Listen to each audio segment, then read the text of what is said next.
ఆదాయం 5, వ్యయం 5, రాజపూజ్యాలు 3, అవమానాలు 11.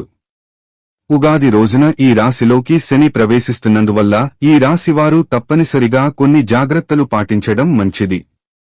ముఖ్యంగా ఆరోగ్యం పట్ల శ్రద్ధ పెట్టాల్సిన అవసరం ఉంది. ఆహార, విహారాల్లో అప్రమత్తంగా ఉండడం మంచిది. వ్యక్తిగత సమస్యలు పెరిగే సూచనలు కూడా ఉన్నాయి. ఆర్థిక వ్యవహారాల్లో నష్టపోయే అవకాశం ఉంది. ప్రతి విషయంలోనూ జాగ్రత్తగా ఉండాల్సిన అవసరం ఉంది. వృత్తి, ఉద్యోగాల్లో ప్రాధాన్యం తగ్గుతుంది.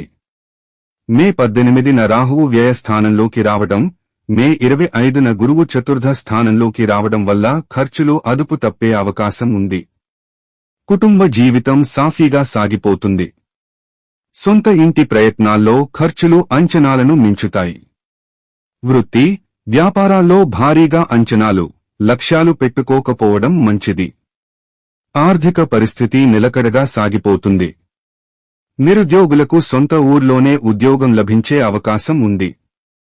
బంధువర్గంలో అనుకోకుండా మంచి పెళ్లి సంబంధం కుదురుతుంది. 1-2 ముఖ్యమైన ఆర్థిక సమస్యలు పరిష్కారమవుతాయి. విద్యార్థులకు శ్రమ తప్పకపోవచ్చు.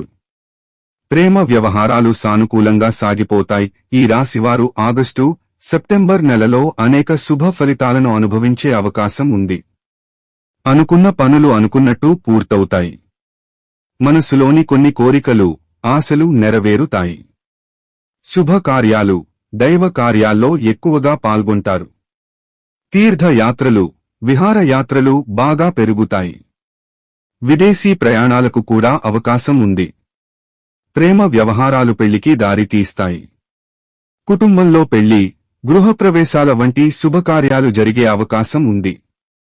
అక్టోబర్, నవంబర్ నెలల్లో గురువు కొద్ది కాలం పాటు తనకు ఉచ్ఛస్థానమైన కర్కాటక రాశిలోకి ప్రవేశిస్తున్నందువల్ల ఈ రాశివారికి అనేక విధాలుగా ప్రాభవం పెరుగుతుంది. ఆదాయం బాగా వృద్ధి చెందడంతో పాటు అందలాలు ఎక్కే అవకాశం ఉంది. ఒక ప్రముఖుడుగా గుర్తింపు పొందే సూచనలు కూడా ఉన్నాయి. ఈ రాశివారు సుబ్రహ్మణ్యాష్టకం చదువుకోవడం వల్ల జీవితం సుఖ సంతోషాలతో సాగిపోతుంది.